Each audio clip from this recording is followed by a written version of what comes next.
দোলনা থেকে কবর পর্যন্ত মানুষের জ্ঞান অর্জনের শেষ নেই। বিসমিল্লাহির রহমানির রহিম। সুপ্রিয় দর্শক শ্রোতা, আসসালামু আলাইকুম। সবাই কেমন আছেন? কাছে দূরে, দেশ ও দেশের বাহিরে যে যেখানে আছেন, কামনা করি সবাই খুব ভালো আছেন, সুস্থ আছেন এবং নিরাপদে আছেন। আমিও আল্লাহ পাকের অশেষ রহমতে ভালো আছি। অসুস্থতার মাঝেও কর্মব্যস্ততা এবং আতিথেয়তা শেষ হচ্ছে না। আতিথেয়তার কথা না হয় নাই বললাম, কিন্তু কর্মব্যস্ততা আমাদের সব সময় থাকতেই হয়। জীবনযাপন করতে গেলে কাজকর্ম করতেই হবে, খেতে হলে বাঁচতে হলে কাজ করতেই হবে। সারাদিনে ঘটে যাওয়া নানান ঘটনার অল্প কিছু আপনাদের মাঝে শেয়ার করার জন্য চলে এসেছি আমি ছোট্ট একটা ভ্লগ ভিডিওর মাধ্যমে। আমি কথা বলছি ঢাকা থেকে। দর্শক শ্রোতা ভাই বোন বন্ধুরা, আপনারা যে যেখান থেকে আমার ভিডিওটা দেখছেন এবং শুনছেন, সবাই প্লিজ একটা লাইক দিয়ে ভিডিওটা শেষ পর্যন্ত দেখে নেবেন। গতকাল রাত্রেবেলা যে ব্রোকলি রান্না করেছিলাম, একটা ব্রোকলি এনেছিল, সেটার কিছু অংশ রান্না করেছি আর বাকি অংশ আমি ফ্রোজেন করে রেখেছি। এখানে সেটাই দেখাচ্ছি। পরের দিন সকালবেলা সিদ্ধ করে ওটা শুকিয়ে রেখেছিলাম, শুকাতে দিয়েছিলাম টেবিলে, খাবার টেবিলে। এখন সকালবেলা টেবিল গুছাতে এসে আগে আমি ব্রোকলিগুলো জিপলক ব্যাগে করে ভরে রাখছি আর টেবিলটা এখন মুছে রেডি করে নিব। এর আগে আমাদের নাস্তার পর্ব শেষ হয়ে গিয়েছে, যে যার কাজে চলে গিয়েছে। মেয়ে চলে গিয়েছে ভার্সিটিতে আর আমার হাজব্যান্ড চলে গিয়েছে দোকানে। এখন আমি একাই এগুলো সব কাজ সেরে নিচ্ছি। বয়স যত শেষ হচ্ছে, দিন যত যাচ্ছে, যত কর্মব্যস্ততায় দিন কাটাচ্ছি, যত কিছু শিখছি, কাজকর্ম করছি, তার মাঝেও মনে হচ্ছে যেন শেখার শেষ নেই। আসলেই শেখার কোনো শেষ নেই, শেখার কোনো বয়সও নেই। কোনো কাজ করতে গেলে কোনো একটা বুদ্ধি নিজে থেকেই হয় অথবা কারো পরামর্শে হয়। মনে হয় যেন কিছুই জানি না, আরও অনেক কিছু জানার আছে, আরও অনেক কিছু শেখার আছে। আমি পাকের ঘরে ছিলাম, এইদিকে কী কাণ্ড হয়েছে দেখেন। দরজার সামনে আমার হাজব্যান্ড এই যে তালের শাঁস আর কিছু পাবদা মাছ এনে নিচে রেখে গিয়ে তাড়াহুড়া করে উনি চলে গিয়েছেন। আমি পাকের ঘরের থেকে আসতে আসতেই দেখি যে দরজাটা খোলা। উনি বেল বাজিয়েছেন দেখে আমি পাকের ঘর থেকে শুনেছি। তো আসতে আসতেই উনি আবার চলে গিয়েছেন লিফটে গিয়ে।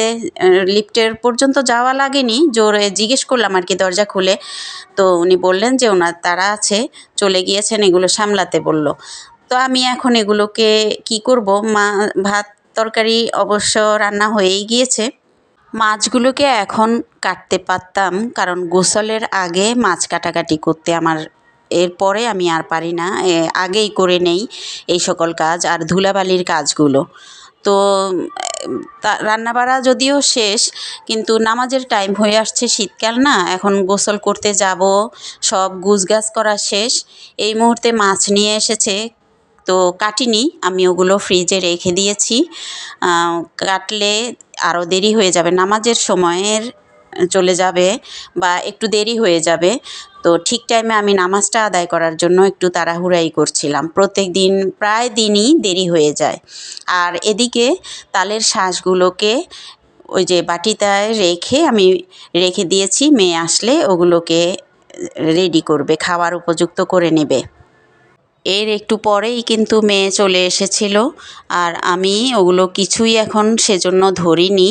আমি আমার কাজে, নামাজের জন্য আমি গোসল ধুয়ে নামাজের জন্য চলে গিয়েছিলাম।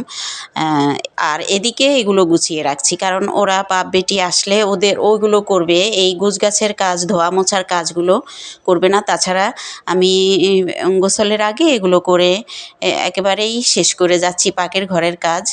আর এদিকে হয়েছে কি, আজকেও প্রায় 2 দিন আগে থেকে আজকে পর্যন্ত, এরপরেও 2 দিন নাকি থাকবে না, গ্যাস নাই, কোথায় জানি কি নষ্ট হয়েছে আমি জানি না। এই বাসায় আসার পর থেকে প্রায়ই থাকে না গ্যাস। তো আমি দুপুরের জন্য এইগুলো কেটে নিয়েছি। এগুলো হচ্ছে ব্রোকলির ডাঁটাগুলো আমি কুচি করে কেটে নিয়েছি। নতুন আলু দিয়ে ডাল দিয়ে ভুনা করব, এজন্য কেটে নিয়েছি। যেইভাবে কেটেছি আর কি। আর করলা ভাজি করব। আলু দিব না, শুধু করলা ভাজি করব। আর মাছ রান্না করা হয়ে গিয়েছে, আমি দেখিয়ে দিয়েছিলাম আগে চুলায়, ওই এক চুলাতেই হচ্ছে। সেজন্য আমি এগুলো সব রেডি করে চলে যাব। আমার আগের কাজ আগে সারবো, এটা আস্তে আস্তে একটা একটা করে বসিয়ে দিলে হবে। আর ততক্ষণে মেয়ে আসবে, মেয়ে আসলে ওই যে কিছু হালকা পাতলা খাবার থাকে ওগুলো খাবে, আর তালের শাঁসগুলো রেডি করবে। আর আমার হাজব্যান্ড আসতে অনেক যতক্ষণ লাগে আর কি, দেরি হবে, ওই ততক্ষণে আমি ভাজাভুজির কাজ শেষ করে ফেলতে পারবো। ইদানিং অনেক কিছুই মনে থাকে না, যে কোনো কাজকর্মের কথা বা কোনো হিসাব নিকাশের কথা এগুলো আসলে ভুলেই যাই, বা কোনো জিনিস আনার কথা আমি একটা কাগজে লিখে তারপরে পরের দিন বা 2 দিন পরে গিয়ে আনবো, ওই রকম করে 2-3 দিন ধরে একটা একটা করে প্রয়োজনীয় জিনিসগুলো লিখে রাখি। এমনি না হলে লিখে না রাখলে আমার মনে থাকে না, ভুলে যাই। তো এভাবে করেই করি, কেন জানি না বয়স বাড়ার সাথে সাথে নাকি এইটাই ইদানিং বেশি হচ্ছে, ভুল জিনিসটা। মানে ওটা তো গেল কেনাকাটার কথা, সাধারণ কথাও কিন্তু ভুলে যাই। এটা হচ্ছে পরের দিনের কথা, এই যে ভিডিওতে দেখাচ্ছি, অর্থাৎ বুধবার দিনের ভিডিও ছিল। আর এখন হচ্ছে বৃহস্পতিবার দুপুরের সময় আমি রান্নাবাড়া বসিয়ে, কিছু হয়েছে কিছু হয়নি এরকম জোগাড়জাতি করেছি। গ্যাস তো আসেইনি, তো ছেলে এসেছে, ওর পরীক্ষা শেষ, আর মেয়ে তো চলে গিয়েছে ভার্সিটিতে। ছেলে আসাতে তো আমি কি করেছি, একটু পরে মেয়েও আসবে, সেজন্য ঘরে এই পেয়ারা ছিল, পেয়ারাগুলো কেটে নিয়েছি, ঢাসা ঢাসা পেয়ারা, মিষ্টিও, খেতে খুবই টেস্টি। তো আমি কেটে হালকা মরিচ লবণ মাখিয়ে, ভালোই লাগে, দুপুরবেলা একটু ঠান্ডা ঠান্ডা পড়তেছে তো ঝাল কিছু খেতে ভালো লাগবে, সেজন্য ছেলেকে ডাকছিলাম, ও বলছিল আসছে, ফ্রেশ হয়ে এসে তারপরে খাবে। তো আমি টেবিলে মুছে টেবিলে রেখে দিয়ে আসবো, এখন আপাতত এখানে রেখেছি, আর পাকের ঘরে যা যা আছে গুছিয়ে নিচ্ছি। আমাদের জীবনে অনেক সময় কিছু কিছু ঘটনা ঘটে যেগুলো মুখ বুজে চুপচাপ সহ্য করে যেতে হয়। প্রতিবাদের ভাষা জানা থাকলেও প্রতিবাদ করতে পারা যায় না বা করা হয় না। আমার মনে হয় আমার জীবনে আমার পরিবারের সাথে এই সব ঘটনাগুলো একেবারে লেগেই থাকে। আমার পারিবারিক জীবন, বাচ্চাদের পড়ালেখার শিক্ষা জীবন, সব ক্ষেত্রেই, হাজব্যান্ডের ব্যবসায়িক জীবন, আমি বুঝি না, প্রতিবাদের ভাষা জানা থাকলেও প্রতিবাদ করতে পারি না। চুপ করে সহ্য করে যত যাই তত আরও ঘটে। দুপুরের খাবার দাবারের আয়োজন চলছে, তো আমি টেবিলটা গুছগাছ করে রেখে দিচ্ছি। কিছু রুটি ছিল সকালবেলার, ওই রুটিগুলো খাওয়া হয়নি, রয়ে গিয়েছে, বক্সে রেখে দিয়েছি একপাশ করে।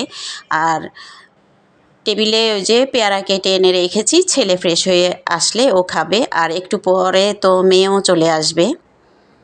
গত 4 দিন আগে মেয়ে ভার্সিটি থেকে এসে ফ্রেশ ট্রেশ হয়ে খাওয়ার পরে আমাকে বলল যে ওর ভার্সিটিতে ইন্টারনাল পরীক্ষার রেজাল্ট দিয়েছে, ও প্রথম হয়েছিল, কিন্তু ওদেরই ক্লাস ক্যাপ্টেন একটা হিন্দু মেয়ে, ওর নম্বর আমার মেয়ের নম্বরের থেকে কম ছিল বিধায় মেয়েটি নাকি স্যারের সাথে অনেক তর্ক করে, অনেক কিছু করে 2টো খাতার নম্বর স্থগিত করে দিয়েছিল, আজকে জানিয়েছে। আর ওই 2টো খাতার নম্বর মেয়ে যোগ করার পরে মেয়েকে কমিয়ে আর কি, মেয়ে প্রথমের থেকে ও চতুর্থ হয়ে গিয়েছে, এজন্য মেয়েটার আজকে মন খারাপ। ওই দিন আমাকে এসে বলেছিল, আম্মু মেয়েটা আমার দিকে যেভাবে আক্রোশ হয়ে তাকিয়েছিল আমি ভয় পেয়ে গিয়েছিলাম।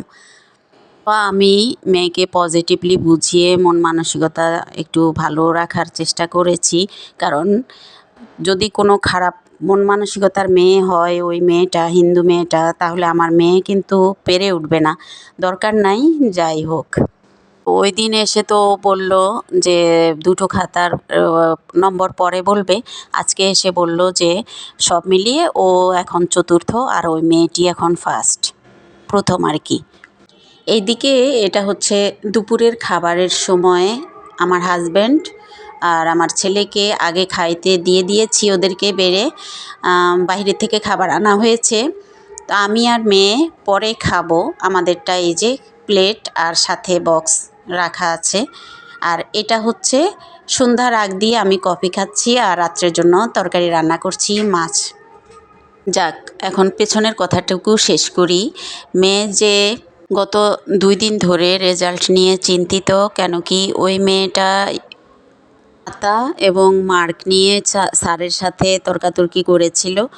তো রেজাল্ট স্থগিত রেখেছে। আজকে ওই দুটো খাতার রেজাল্ট দেওয়ার পরে মেয়ের মন খারাপ আর কি, চতুর্থ হয়ে গিয়েছে। যাই হোক, কী করেছে না করেছে আল্লাহ ভালো জানে। যে যার খারাপ করবে আল্লাহ তার বিচার করবে, এটাই। কারো কোনো কিছুতে খারাপ করা আমি আমার ছেলে মেয়েদেরকে শেখাইনি, সাপোর্টও করি না। আজকে ভার্সিটি থেকে বাসা আসার সময় দোকান পর্যন্ত এসেছে, আমার হাজব্যান্ড বলল, ভাই এসেছে, ভাই বোনে মিলে কি খাবা তোমরা, যে বেশি ভোট যেটাতে পড়বে আমাকে বলবা। বা আমার ছেলের কথা বললো আর কি, ও মসজিদে নামাজ পড়তে আসার সময় বলে দিবা, তাহলে আমি রেস্টুরেন্ট থেকে খাবার নিয়ে আসব। আর সেই খাবারই ছিল আজকে দুপুরে আমাদের, এই যে দেখালাম এটা। তো মেয়ে এসে আমার ছেলেকে বলতে গিয়ে আবার ওই যে রেজাল্টের কথাও বলল, যে আমার প্রথম থেকে চতুর্থতে নিয়ে গিয়েছে। তো ছেলে এসে আমার কাছে বলতে বলতে বলল যে আপু চোখে পানি চলে এসেছে কথা বলতে বলতে। তো আমি তো আগেই শুনেছি, তারপরে আমি আর বেশি কিছু বললাম না, ও আরও মন খারাপ করবে। যাই হোক, এ পর্যন্তই। কাড়াকাড়ি করে নম্বর বাড়িয়ে নিজের অর্জনটা বেশি দেখালে কোনো লাভ হবে না। যার যার অর্জনের ভিতরের জ্ঞান তো আর নিয়ে যেতে পারবে না। তো মেয়েকে এসব বুঝিয়ে আমি দুপুরের খাওয়া দাওয়া সেরে কফি খেলাম, একটু দেখালাম। এখন মাগরিবের পরে এই যে রান্নাটা রেঁধে নিচ্ছি। দুপুরে তো ওইটাই খেয়েছি। ছেলেও এসেছে, মেয়ের রেজাল্ট দিয়েছে ভালো। গ্যাসও ছিল না, শীতকাল, দুপুর হয়ে এসছে, তাই রেস্টুরেন্ট থেকে এনে তো দুপুরে ভালো মন্দ খেয়েছি। এখন রাত্রের জন্য মাছ রান্না করে নিচ্ছি, একসাথে সব দিয়ে বসিয়ে দিয়েছি। সেই সাথে আপনাদের কাছ থেকে বিদায়, আল্লাহ হাফেজ।